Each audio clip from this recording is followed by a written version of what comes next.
ಅವತ್ತು ಆ ಒಂದು ಖಾಲಿ ಜಾಗ ಅಲ್ಲಿ ಸೆಟ್ ಹಾಕಿದ್ದು, ಅದ್ರ ಪಕ್ಕದಲ್ಲೇ ನಿಮ್ಗೆ ಕಪಿಲ ನದಿ ಹರಿತಾ ಇರುತ್ತೆ. ಪಕ್ಕದಲ್ಲಿ ಇವ್ರ ಜಾಗ ಒಂದು ಇದ್ರ ತರ ಇದಾಕಿರ್ತಾರೆ, ಸೆಟ್ ಹಾಕಿರ್ತಾರೆ. ಆ ಕಡೆ ಪಕ್ಕದಲ್ಲಿ ಒಂದು ದೊಡ್ಡ ಹಳ್ಳ, ಮತ್ತೆ ಒಂದಿಷ್ಟು ಆ ಕಪಿಲ ನದಿ ಹರ್ಕೊಂಡು ಹೋಗ್ತಾ ಇರೋ ಜಾಗ, ಮತ್ತೆ ಅದು ಒಂದಷ್ಟು ತಡೆಗೋಡೆಗಳು, ನದಿಗೆ ತಡೆಗೋಡೆಗಳಿತ್ತು. ಅದು ಈ ಕಡೆ ಬರಬಾರ್ದು ನೀರು, ಆ ಕಡೆನೆ ಹರ್ಕೊಂಡು ಹೋಗ್ಲಿ ಅಂತೆಲ್ಲ ಮಾಡಿಕ್ಕಿರ್ತಾರೆ. ಇವರು ದಿನ ಅದೇ ಕಪಿಲ ದಂಡದ ಮೇಲೆ ನಡ್ಕೊಂಡು ಹೋಗಿ ಆ ಕಡೆಗೆ ಹೋಗಿ, ಕೆಲವರು ಆನೆ ಮೇಲೆ ಹೋಗಿ ಹತ್ಕೊಂಡು ನದಿನ ದಾಟಿ ಆಮೇಲೆ ಅಲ್ಲಿಂದ ವಾಪಸ್ ತಿರ್ಗಾ ಮತ್ತೆ ಬಂದು ಎಲ್ಲ ಶೂಟಿಂಗ್ ಎಲ್ಲ ಮುಗಿಸ್ತಾ ಇದ್ರು. ಒಂದು ದಿನ ಇವರೆಲ್ಲರೂ ವಾಪಸ್ಸು ಹೋಗ್ಬೇಕಾದ್ರೆ ಆನೆ ಮೇಲೆಲ್ಲ ಕೂತ್ಕೊಂಡು ಆ ನದಿ ದಾಟಬೇಕು. ಆ ಚಿತ್ರೀಕರಣ ನಡೆದ ಹಿಂದಿನ ದಿನ ಅವತ್ತು ಭಯಂಕರ ಮಳೆ ಆಗಿರುತ್ತೆ. ಘೋರವಾದ ಮಳೆ ಬಂದ್ರಿಂದ ಕಪಿಲ ನದಿ ಅಕ್ಕಪಕ್ಕ ಎಲ್ಲ ಒಂಥರ ತಡೆಗೋಡೆ ನಿಲ್ಸಿದ್ದು ಅದೆಲ್ಲ ಮಣ್ಣಿಗೆ ಮೆತ್ತಗಾಗಿ ಹೋಗಿರುತ್ತೆ. ಮತ್ತೆ ಇವ್ರ ಸೆಟ್ ಎಲ್ಲ ಒಂಥರ ಗಲೀಜಾಗಿ ಹೋಗಿರುತ್ತೆ, ಒಂಥರ ಮಳೆ ನೀರು ಬಂದು ಮಣ್ಣಿನ ಇದಾಗಿರುತ್ತೆ. ಇವರು ಅದರಲ್ಲೇ ಹೇಗೋ ಚಿತ್ರೀಕರಣ ಮುಗಿಸಿ ವಾಪಸ್ ಹೋಗ್ತಾ ಇರ್ತಾರೆ. ವಾಪಸ್ ಹೋಗ್ತಾ ಇರ್ಬೇಕಾದ್ರೆ ಆ ನದಿ ದಾಟಕ್ಕೆ ಇವರು ಭಯ ಆಗಿರುತ್ತೆ. ಯಾಕಂದ್ರೆ ಮಳೆ ಬಂದು ನೀರು ಹೆಚ್ಚಿಗೆ ಆಗಿರುತ್ತೆ, ಆ ನದಿ ಹರಿತಾ ಇರುತ್ತೆ. ಅದರಲ್ಲಿ ಆನೆ ಮೇಲೆ ಕೂತ್ಕೊಂಡು ಇವ್ರು ಹೋಗ್ತಾ ಇದ್ರೆ ಒಬ್ಬೊಬ್ರಿಗೂ ಭಯ, ಡವ ಡವ ಡವ ಡವ ಅಂತ. ಆ ಕಡೆ ದಡಕ್ಕೆ ಹೋಗಿ ಸೇರೋವರೆಗೂ ಎಲ್ಲರಿಗೂ ಭಯ ಆಗುತ್ತೆ. ಸುಮಾರು ಒಂದು 10 ಆನೆಯಲ್ಲಿ ಈ ಕಡೆಯಿಂದ ಆ ಕಡೆಗೆಲ್ಲ ನಿಧಾನಕ್ಕೆ ಹೋಗ್ತಾ ಇರ್ತಾರೆ. ಆನೆ ಒಂದೊಂದು ಹೆಜ್ಜೆ ಇಟ್ಟಾಗೂ ಇವರು ಭಯ ಆಗ್ತಾ ಇರುತ್ತೆ. ಆನೆ ನಿಧಾನಕ್ಕೆ ಒಂದೊಂದು ಹೆಜ್ಜೆ ಇಟ್ಟು ಆ ಕಡೆ ಹೋಗ್ತಾ ಇರ್ತಾರೆ. ಕೊನೆಯ ಆನೆ ಆ ಹೆಜ್ಜೆ ಇಟ್ಟು ಮುಂದೆ ಬಂದ ತಕ್ಷಣ ಕೆಲವೊಂದು ಜಾಗಗಳಲ್ಲಿ ಈ ತಡೆಗೋಡೆ ನಿಲ್ಸಿರ್ತಾರಲ್ಲ ಈ ನದಿಗೆ, ಆ ನದಿ ನೀರಿನ ರಭಸಕ್ಕೆ ಆ ಕೆಲವೊಂದಿಷ್ಟು ತಡೆಗೋಡೆಗಳು ಒಡೆದು ಚಿಂದಿ ಆಗೋಗುತ್ತೆ. ಇವ್ರು ಏನ್ ಸೆಟ್ ಹಾಕಿರ್ತಾರೆ ಆ ಸೆಟ್ಗೆಲ್ಲ ನುಗ್ಬಿಡುತ್ತೆ. ಮತ್ತೆ ಆ ಕಡೆ ಹಳ್ಳ ಇತ್ತಲ್ಲ, ಆ ಹಳ್ಳಕ್ಕೆ ಎಲ್ಲದಕ್ಕೂ ನೀರು ನುಗ್ಗಿ ಒಂಥರ ಪ್ರವಾಹ ಬಂದ ತರ ಆಗ್ಬಿಡುತ್ತೆ. ಇವ್ರು ಏನಾರ ಒಂದು 10 ನಿಮಿಷ, ಒಂದು 5 ನಿಮಿಷ ಲೇಟಾಗಿ ಬಂದಿದ್ರು ಆ ತಡೆದೋಡೆ ಒಡೆದ್ರಿಂದ ನೀರು ಎಲ್ಲ ಆಚೆ ಕಡೆ ಬಂದ್ರೆ ಇವರು ಸಹ ಕೊಚ್ಕೊಂಡು ಹೋಗ್ತಾ ಇದ್ರು. ಸಂಪೂರ್ಣ ಚಿತ್ರತಂಡ ಆ ನೀರಲ್ಲಿ ಹೋಗ್ಬಿಡ್ತಿತ್ತು. ಇವರೆಲ್ಲ ಈ ಕಡೆ ಬಂದು ಒಂದು 100 ಮೀಟರ್ ಅಷ್ಟು ಮುಂದೆ ಹೋಗ್ತಾ ಇರ್ಬೇಕಾದ್ರೆ ಅದು ಹೊಡೆದು ನೀರೆಲ್ಲ ಆ ಕಡೆ ಇದಾಗದ್ ಇವರೆಲ್ಲ ಚಿತ್ರತಂಡ 2 ನಿಮಿಷ ಅಲ್ಲೇ ನಿಂತು ತಿರುಗಿ ನೋಡಿದಾಗ ಅವ್ರಿಗೆ ಒಂಥರ ಭಯ ಆಗೋಗ್ಬಿಡುತ್ತೆ, ಏನಪ್ಪ ಇದು ಅಂತ. ಆಗ ಮತ್ತೆ ಅಣ್ಣವ್ರು ಹೇಳ್ತಾರೆ, ಎಲ್ಲ ರಾಘವೇಂದ್ರ ಸ್ವಾಮಿ ಕೃಪೆ, ನಾವು 5 ನಿಮಿಷ ಲೇಟ್ ಆಗಿದ್ರು ನಾವೆಲ್ಲ ಇವತ್ತು ಇರ್ತಿದ್ದಿಲ್ಲ. ಆ ರಾಘವೇಂದ್ರ ಸ್ವಾಮಿ ಆಶೀರ್ವಾದ ನಮ್ಮ ಮೇಲಿದೆ, ನಾವೆಲ್ಲ ಬದುಕಿದ್ದೀವಿ ನೋಡಿ ಅಂತ ಹೇಳ್ಬಿಟ್ಟು ಅಣ್ಣವರು ಬನ್ನಿ ಹೋಗೋಣ ಅಂತ ಹೋಗ್ತಾರೆ. ನೋಡಿ ಅವತ್ತೇನಾರ ಅವ್ರು 10 ನಿಮಿಷ ಲೇಟಾಗಿ ಬಂದ್ಬಿಟ್ಟಿದ್ರೆ ಏನಾಗೋಗಿರೋದು. ಸರಿ, ಇದೆಲ್ಲ ಆಗತ್ತೆ. ಇವರೆಲ್ಲ ಚಿತ್ರೀಕರಣ ಮುಗಿಸ್ಕೊಂಡು ವಾಪಸ್ ಹೋಗ್ತಾರೆ, ಎಲ್ಲ ಆಗತ್ತೆ. ಮತ್ತೆ ಮಾರನೇ ದಿನ ಇವರು ಮತ್ತೆ ಅದೇ ಜಾಗದಲ್ಲಿ ಬಂದು ಕೆಲವೊಂದಿಷ್ಟು ಸೆಟ್ಟಿಂಗ್ಸ್ನ ಮಾಡಿ ಮತ್ತೆ ಶೂಟಿಂಗ್ನ ಆರಂಭಿಸ್ತಾರೆ. ಇನ್ನು ಕೊನೆಯ ದೃಶ್ಯ ಕ್ಲೈಮ್ಯಾಕ್ಸ್ಗೆ ಬರ್ತಾರೆ. ಕ್ಲೈಮ್ಯಾಕ್ಸ್ಗೆ ಬಂದಾಗ ಕನ್ನಡ ಚಿತ್ರರಂಗವೇ ಒಂದು ಮರೆಯಲಾಗದ ಘಟನೆ ನಡೆದಂತ ಚಿತ್ರ ಆಗುತ್ತೆ. ಏನಾಯ್ತು ಆ ಘಟನೆ? ಆ ಘಟನೆಯಲ್ಲಿ ವಿಷ್ಣುವರ್ಧನ್ ಅವರು ಮತ್ತು ಬಾಲಣ್ಣ ಅವರು ಹಾಗೂ ಅಣ್ಣವರು ಅಭಿನಯಿಸ್ತಾ ಇರ್ತಾರೆ. ಬಾಲಣ್ಣವ್ರಿಗೂ ಮತ್ತೆ ಅಣ್ಣವ್ರಿಗೂ ವಾದ ವಿವಾದ ನಡೀತಾ ಇರ್ತದೆ. ಅವ್ರು ಗನ್ ಇಟ್ಕೊಂಡಿರ್ತಾರೆ, ನಿನ್ನ ಸಾಯಿಸ್ಬಿಡ್ತೀನಿ ಅಂತೆಲ್ಲ ಅಂತ ಇರ್ತಾರೆ. ಅದೇ ಟೈಮ್ಗೆ ವಿಷ್ಣುವರ್ಧನ್ ಅವರು ಅಲ್ಲಿ ಕೆಳಗೆ ಬಿದ್ದಿರ್ತಾರೆ. ಅವ್ರು ಅದನ್ನ ಕೇಳಿಸ್ಕೊಂತಾರೆ. ಅವ್ರು ಹೇಳೋ ಡೈಲಾಗ್ನ ಕೇಳಿಸಿ ಅವರು ವಿಷ್ಣುವರ್ಧನ್ ಅವರು ಬಾಲಣ್ಣವ್ರಿಗೆ ಶೂಟ್ ಮಾಡ್ತಾರೆ. ಅವ್ರ ಕೈಲಿರೋ ಗನ್ನು ಕೆಳಗೆ ಬಿಡುವಂತೆ. ಬಿದ್ದ ನಂತರ ಅವರು ಅಲ್ಲೇ ಇರ್ತಾರೆ ವಿಷ್ಣುವರ್ಧನ್ ಅವರು. ಇವರು ಆ ಗನ್ ಬಿದ್ದಿದೆ ಕೆಳಗೆ ಅಂದ್ಬಿಟ್ಟು ಮತ್ತೆ ಹೋಗಿ ಗನ್ ಎತ್ಕೊಂಡು ಶೂಟ್ ಮಾಡೋಣ ಅಂತ ಆಗ್ತಾರೆ. ಅವರು ಶೂಟ್ ಮಾಡೋಣ ಅಂತಾನೆ ಗನ್ ಎತ್ಕೊಂತಾರೆ. ಗನ್ ಎತ್ಕೊಂಡು ಟಕ್ ಟಕ್ ಅಂತ ಹೊಡೆಯಕ್ಕೆ ಹೋಗ್ತಾರೆ, ಆಗ್ತಾ ಇರಲ್ಲ. ಒಂದ್ಸಲ ಟ್ರೈ ಮಾಡ್ತಾರೆ, 2 ಸಲ ಟ್ರೈ ಮಾಡ್ತಾರೆ, 3 ಸಲ ಟ್ರೈ ಮಾಡ್ತಾರೆ, ಅವ್ರಿಗದು ಆಗ್ತಾನೆ ಇರಲ್ಲ.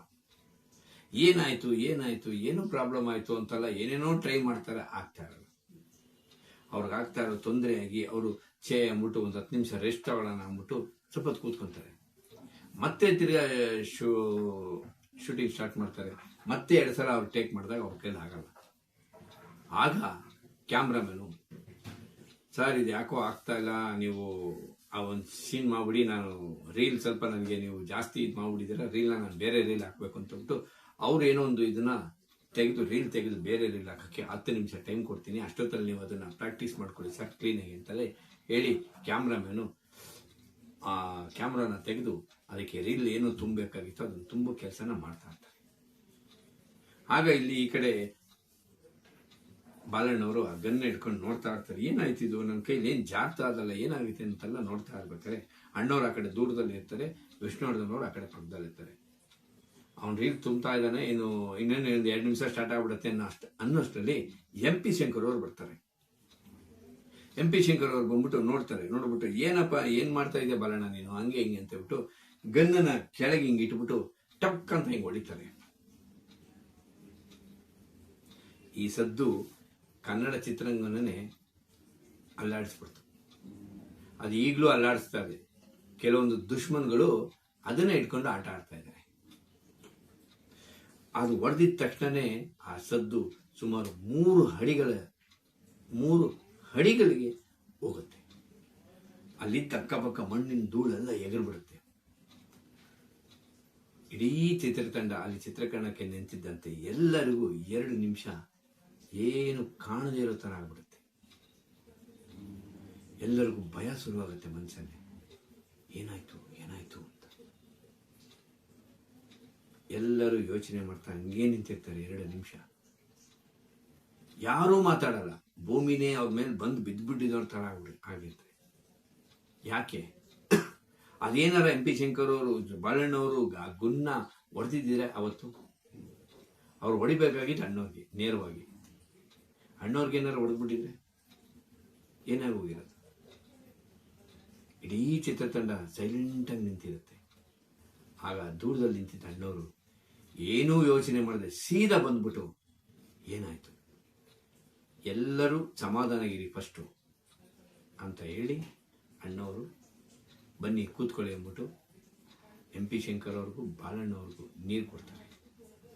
ನೀರು ಕೊಟ್ಟು ನೀವು ಫಸ್ಟ್ ನೀರು ಕುಡೀರಿ ಅಂತೇಳಿ ಸಮಾಧಾನ ಮಾಡಿ, ಏನೂ ಆಗಿಲ್ಲ ಅಂತೇಳ್ಬಿಟ್ಟು ಆಮೇಲೆ ಆ ಗನ್ನನ್ನು ಚೆಕ್ ಮಾಡ್ತಾರೆ. ಆ ಗನ್ನನ್ನು ಚೆಕ್ ಮಾಡಿದಾಗ ಅದು ಶೂಟಿಂಗ್ಗೆ ಉಪಯೋಗಿಸಿದ ಗನ್ ಅಲ್ಲ. ಅದು ಯಾವ ಗನ್ನು? ಅದು ಬಂದು ಇವರು ಕಾಡು ಮಧ್ಯೆ ಓಡಾಡಬೇಕಾದ್ರೆ ಈ ಮೊಲ, ಈ ಚಿಕ್ಕ ಪ್ರಾಣಿಗಳನ್ನ ಏನಪ್ಪ ಬೇಟೆ ಆಡ್ಬೇಕಂತಾನೆ ಒಂದು ಚಿಕ್ಕ ಗನ್ ಹಿಡ್ಕೊಂಡ್ ಬಂದಿರ್ತಾರಲ್ಲ, ಅದು ಲೈಸೆನ್ಸ್ ತಗೊಂಡಿರ್ತಾರೆ ಗೌರ್ಮೆಂಟ್ ಇಂದಾನೆ. ಆ ಗನ್ನು ಅದು ಶೂಟಿಂಗ್ ಗನ್ ಅಲ್ಲ. ಅದು ಇವರು ಬರ್ಬೇಕಾದ್ರೆ, ಈ ದಟ್ಟ ಕಾಡಲ್ಲಿ ಬರ್ಬೇಕಾದ್ರೆ ಹಿಡ್ಕೊಂಡ್ ಬಂದಿರ್ತಾರಲ್ಲ, ಆಗ ಅದು ಇದು ಮಿಕ್ಸ್ ಆಗಿ ಇವರಿಗೆ ಹೆಚ್ಚು ಕಡಿಮೆ ಆಗಿರುತ್ತೆ. ಅದು ಅವ್ರು ತಂದಿಟ್ಟು, ಅದು ಯಾರು ತಂದಿಟ್ಟವರೋ ಗೊತ್ತಿಲ್ಲ. ಒಟ್ಟರಲ್ಲಿ ಆ ಹಿಡ್ಕೊಂಡ್ ಬರ್ಬೇಕಾದ್ರೆ ಅವರು MP ಶಂಕರ್ ಅವರು ಹಿಡ್ಕೊಂಡ್ ಬಂದಿರ್ತಾರೆ, ಅವ್ರು ಅಲ್ಲೆಲ್ಲೋ ಕೊಟ್ಟಿರ್ತಾರೆ. ಅದನ್ನ ಇಡೋರು ಯಾರೋ ಈ ಗನ್ನಿನ ಜೊತೆನೆ ಇಟ್ಬಿಟ್ಟಿದ್ದಾರೆ. ಇವ್ರ ಜೊತೆ ಇಟ್ಟು ಅದನ್ನ ತಗೊಂಡ್ಬರ್ಬೇಕಾದ್ರೆ ಅದೇ ತಂದು ಬಿಟ್ಟಿದ್ದಾರೆ. ಅದೇ ದೊಡ್ಡ ಒಂದು ಗಂಡಂತರ ಆಗಿತ್ತು. ತಂದು ಆವಾಗ ಅಣ್ಣವ್ರು ಎಲ್ಲರಿಗೂ ಸಮಾಧಾನ ಮಾಡಿ, ದೇವರಿದ್ದಾನೆ, ಯಾರಿಗೂ ಏನೂ ಆಗಿಲ್ಲ, ಸಮಾಧಾನ ಆಗಿರಿ, ಬೇಗ ಚಿತ್ರೀಕರಣ ಮುಗಿಸ್ಬಿಡೋಣ, ನಾವು ಇಲ್ಲಿಂದ ಹೊರಡೋಣ ಅಂತ ಹೇಳ್ತಾರೆ. MP ಶಂಕರ್ ಅವ್ರಿಗಂತೂ ಏನು ಮಾಡೋ ಮನಸ್ಸೇ ಇರಲ್ಲ. ಆ ಒಂದು ಘಟನೆ ಕನ್ನಡ ಚಿತ್ರರಂಗನ ಇಲ್ಲಿವರೆಗೂ ಸಹ ಆ ಘಟನೆನ ಬ್ಲೇಡ್ ಆಗ್ತಾನೇ ಬಂತು. ಈ ಘಟನೆ ಹಿಂಗಾಯ್ತು, ಇದರಿಂದ ಇವರು ಕೆಳಕೋದ್ರು, ಇವ್ರ ಮೇಲಕ್ಕೋದ್ರು, ಇವ್ರು ಕೆಳಕೋದ್ರು, ಅವ್ರ ಮೇಲಕ್ಕೋದ್ರು ಅನ್ನೋ ಒಂದು ಬೈಗುಳಗಳನ್ನ ಹೇಳ್ಕೊಂಡೇ ಬಂದು, ಅನಂತರ MP ಶಂಕರ್ ಅವ್ರಿಗೆ ಸ್ವಲ್ಪ ಸಮಾಧಾನ ಆದಮೇಲೆ ಆ ಶೂಟಿಂಗ್ನ ಮುಂದುವರಿಸಿ ಎಲ್ಲ ಬೆಂಗಳೂರಿಗೆ ವಾಪಸ್ ಬರ್ತಾರೆ. ಚಿತ್ರ ಬಿಡುಗಡೆ ಆಗುತ್ತೆ. ಚಿತ್ರ ಸೂಪರ್ ಹಿಟ್ ಆಗಿ ಓಡುತ್ತೆ. ಕನ್ನಡ ಚಿತ್ರರಂಗದ ಒಂದು ಸರ್ವಕಾಲೀನ ಶ್ರೇಷ್ಠ ಚಿತ್ರ ಆಗುತ್ತೆ.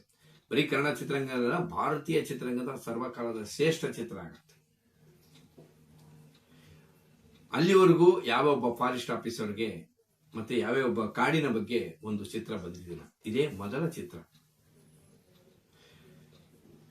ನೋಡಿ, ಎಷ್ಟೋ ಜನ ಅಂದಿನ ಪತ್ರಿಕೆಗಳಲ್ಲಿ ಆಗ ಯಾರ ಪತ್ರಿಕೆ ಹೆಚ್ಚಾಗಿದ್ರು ಅನ್ನೋದು ನಿಮಗೆ ಗೊತ್ತಿರುತ್ತೆ. ಯಾವ ಒಂದು ವರ್ಗದವರು ಪತ್ರಿಕೆಯವರು ಹೆಚ್ಚಾಗಿದ್ರು ಅಂತ ನಿಮ್ಗೆಲ್ಲ ಚೆನ್ನಾಗಿ ಗೊತ್ತಿದೆ.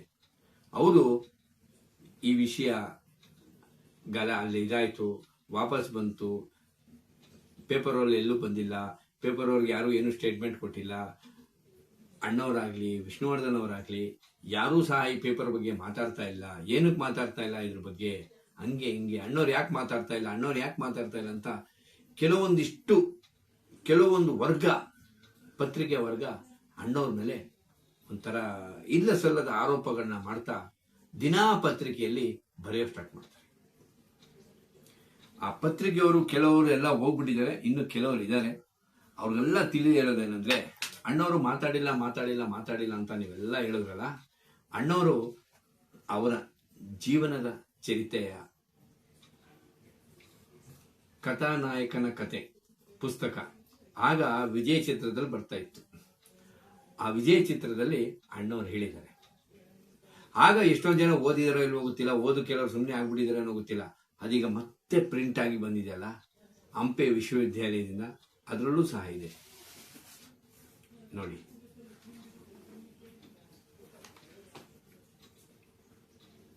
ಮುನ್ನೂರ 379 ಈ ಪುಟಗಳಲ್ಲಿ ಗಂಧದ ಗುಡಿಯ ಸಂಪೂರ್ಣ ಮಾಹಿತಿನ ಅಣ್ಣವರು ಬಿಚ್ಚಿಟ್ಟಿದ್ದಾರೆ. ಹೇಳ್ಬಿಟ್ರು ಎಷ್ಟೋ ಜನ ಅಣ್ಣವ್ರು ಇದ್ರ ಬಗ್ಗೆ ಮಾತಾಡಿಲ್ಲ, ಅಣ್ಣವ್ರು ಆಗ ದೊಡ್ಡ ಸೂಪರ್ ಸ್ಟಾರ್ ಆಗಿದ್ರು, ಅಣ್ಣವ್ರು ಮಾತಾಡಬಹುದು ದಿನ. ಇದು ಒಂದು ವರ್ಗ ಅಣ್ಣವ್ರ ಅಭಿಮಾನಿಗಳು ಒಬ್ಬ ನಟನ ವಿರುದ್ಧ ತೀರ್ಪಿದ್ರು, ಆ ನಟನ ತುಳಿದ್ಬಿಟ್ರು ಅಂತೆಲ್ಲ ಬರೆದ್ರು ಪೇಪರ್ ಅವರು. ಯಾಕೆ ಪತ್ರಿಕಾ ವರ್ಗದವ್ರೆ, ಇದು ನಿಮ್ ಕಣ್ಣಿಗೆ ಕಾಣಿಸಿಲ್ವಾ? ಅಣ್ಣವರು ತಮ್ಮ ಆತ್ಮಚರಿತ್ರೆಯಲ್ಲಿ ಹೇಳಿಲ್ವೇನ? ಸಂಪೂರ್ಣವಾದ ಮಾಹಿತಿ ಈ ಕಥಾನಾಯಕನ ಕತೆ ಪುಸ್ತಕದಲ್ಲಿದೆ. ಯಾರು ಬೇಕಾದ್ರೆ ತಗೊಂಡು ಅದನ್ನು ಓದಿ, ಅದರಲ್ಲಿದೆ. ಅಣ್ಣವ್ರು ಮಾತಾಡಿದ್ದಾರೆ, ಯಾಕೆ ಮಾತಾಡಿಲ್ಲ? ಎಲ್ಲ ಸುಮ್ಮನೆ ಬಾಯಿ ಬಂದಂಗೆ ಮಾತಾಡೋದಲ್ಲ, ಯೋಚನೆ ಮಾಡಿ ನೋಡಿ ಮಾಡಿ ಮಾತಾಡ್ಬೇಕು ಅಲ್ವಾ?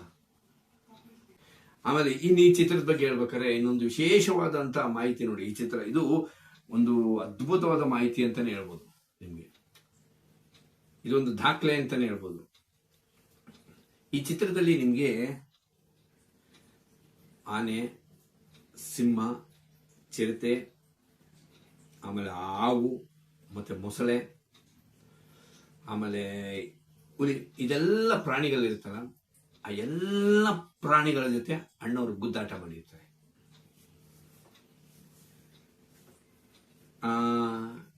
ಎರಡು ಚಿರತೆ ಮರಿಗಳನ್ನ ಹಿಡ್ಕೊಂಡ್ ಬರ್ತಾರೆ, ಟೇಬಲ್ ಮೇಲೆ ಇಕ್ಕಿ ಅಣ್ಣವ್ರು ಇರ್ತಾರೆ ಚಿರತೆ ಮರಿಗಳ ಜೊತೆ. ನಂತರ ಆ ಮಗುನ ಒಂದು ಸಿಂಹ ಸಾಯಿಸಿದಾಗ ಆ ಸಿಂಹದ ಜೊತೆ ಗುದ್ದಾಡ್ತಾರೆ. ನಂತರ ವಿಷ್ಣುವರ್ಧನ್ ಅವರು ಬರ್ತಾರೆ, ಬಂದ ನಿಂತ್ಕೊಂಡಾಗ ವಿಷ್ಣುವರ್ಧನ್ ಅವ್ರ ಕಾಲ್ ಹತ್ರ ಇದ್ದಂತ ಹಾವನ್ನ ಹಿಡಿದು ವಿಷ ತೆಗಿತಾರೆ ಅದರದ್ದು. ನಂತರ ಇವರು ಏಟು ತಿಂದಿದ್ದಾಗ ಅಣ್ಣವರು ನದಿ ಹತ್ರ ಹೋಗಿ ಇದು ತೆಗಿತಾ ಇರ್ತಾರೆ, ಮುಖ ತೊಳ್ಕೊಳಕ್ ಹೋದಾಗ ಅಲ್ಲಿ ಮೊಸಳೆ ಮತ್ತು ಹೆಬ್ಬಾವು ಸಿಕ್ಕಾಕೊಂಡು ಒದ್ದಾಡ್ತಾ ಇರ್ತದೆ. ಅದನ್ನ ಹೋಗಿ ಬಿಡಿಸಿ ಆ ಎರಡು ಈ ಪ್ರಾಣಿಗಳನ್ನ ಬೇರೆ ಮಾಡಿ ಇದನ್ನ ಮಾಡ್ತಾರೆ. ಮತ್ತೆ MP ಶಂಕರ್ ಅವರು ಒಂದು ಹಳ್ಳದಲ್ಲಿ ಬಿದ್ದಾಗ ಅಲ್ಲಿ ಹೋಗಿ ಆ ಸಿಂಹದ ಜೊತೆ ಅಲ್ಲೂ ಇದು ಮಾಡ್ತಾರೆ ನೋಡಿ. ಇದು ಯಾವ ಭಾರತೀಯ ಚಿತ್ರರಂಗದ ಇತಿಹಾಸದಲ್ಲೂ ಇಲ್ಲ ರೀ. ಒಬ್ಬ ನಾಯಕ ನಟ ಎಲ್ಲಾ ಪ್ರಾಣಿಗಳ ಜೊತೆ ಗುದ್ದಾಟ ಮಾಡಿರೋದು ಇದು ಅಣ್ಣವರ ವಿಶೇಷವಾದ ರೆಕಾರ್ಡ್ ಅಂತ ಹೇಳ್ಬೋದು. ಗಂಧದ ಗುಡಿಯ ಒಂದು ಅದ್ಭುತವಾದ ಅನುಭವನ ಅಣ್ಣವರು ಕಥಾನಾಯಕನ ಕತೆ ಪುಸ್ತಕದಲ್ಲಿ ಹೇಳಿದ್ದಾರೆ. ನೀವೆಲ್ಲ ತಗೊಂಡು ಓದಿ, ಓದ ನಂತರ ಮುಂದಿನ ಜನಾಂಗಕ್ಕೆ ತಿಳಿಸಿ ಹೇಳಿ, ಆ ಘಟನೆ ಏನೂ ನಡೆದಿಲ್ಲಪ್ಪ, ಅದು ಒಂದು ಚಿಕ್ಕ ಘಟನೆ, ಆ ಘಟನೆ ಬಗ್ಗೆ ಅಣ್ಣವ್ರು ಮಾತಾಡಿದಾರಂತ ಅಣ್ಣವ್ರ ಅಭಿಮಾನಿಗಳೇ ನೀವು ಎದೆ ತಟ್ಟಿ ಹೇಳಿ. ಮತ್ತೆ ಕೆಲವೊಂದಿಷ್ಟು ಜನಗಳು ಇದು ಹಿಂಗಾಯ್ತು ಅಂತ ಅಣ್ಣವ್ರ ಮೇಲೆ ಗೂಬೆ ಕೂರ್ಸೋಕ್ ಬಂದ್ರಲ್ಲ, ಅವರೆಲ್ಲ ಅರ್ಥ ಮಾಡ್ಕೊಳ್ಳಿ. ನೀವಿನ್ನೂ ಎಲ್ಲಿರ್ಬೇಕು ಅಲ್ಲೇ ಇದ್ದೀರಾ. ಅಣ್ಣವರು ಬೆಳೀತಾ ಹೋಗ್ತಾನೇ ಇದ್ದಾರೆ ಅಲ್ವಾ. ನಮ್ಮ ಹೀರೋನ ತುಳಿದ್ಬಿಟ್ರು, ನಮ್ಮ ಪ್ರೊಡ್ಯೂಸರ್ನ ತುಳಿದ್ಬಿಟ್ರು, ನಮ್ಮ ಇವ್ರನ್ನ ತುಳಿದ್ಬಿಟ್ರು. ಎಲ್ಲ ಕನಸಿನ ಮಾತು. ನಿಮ್ಮ ಒಂದು ಏನಪ್ಪ ಭ್ರಮೆಯ ಲೋಕ ಅದಲ್ಲ. ಇನ್ಮೇಲಾದ್ರೂ ಈ ಪುಸ್ತಕದಲ್ಲಿರೋದನ್ನ ಓದಿದ ಮೇಲೆ ಇನ್ಮೇಲಾದ್ರೂ ಈ ಕಟ್ಟು ಕತೆಗಳನ್ನ ಮಾಡ್ತಿರಲ್ಲ, ತುಳಿದ್ಬಿಟ್ರು ಮತ್ತೆ ಈ ಘಟನೆ ಆಗಿದ್ದ ಅಣ್ಣವರೇ ಕಾರಣ ಅನ್ನೋ ಇದನ್ನೆಲ್ಲ ಬಿಟ್ಬಿಟ್ಟು ಆ ಇಬ್ರು ನಾಯಕ ನಟರು, ಕರ್ನಾಟಕ ರತ್ನ ಅಣ್ಣವರು ಹಾಗೂ ವಿಷ್ಣು ಸರ್ ಇಬ್ರು ಸ್ವರ್ಗದಲ್ಲಿದ್ದಾರೆ. ಬಿಟ್ಬಿಡಿ, ಅವ್ರು ಆರಾಮಾಗಿ ಅಲ್ಲೇ ಇರಲಿ. ಅವ್ರ ವಿಷಯನ ಮತ್ತೆ ಎಳೆದು ವಿವಾದಕ್ಕೆ ಮಾಡಬೇಡಿ. ಬನ್ನಿ ಸ್ನೇಹಿತರೆ, ಇನ್ನು ಹೀಗೆ ಹಲವಾರು ಕನ್ನಡ ನಾಡು ನುಡಿ ವಿಚಾರ ಹಾಗೂ ಅಣ್ಣವರ ವಿಚಾರ ಆಗ್ತಾ ಇರ್ತೀನಿ.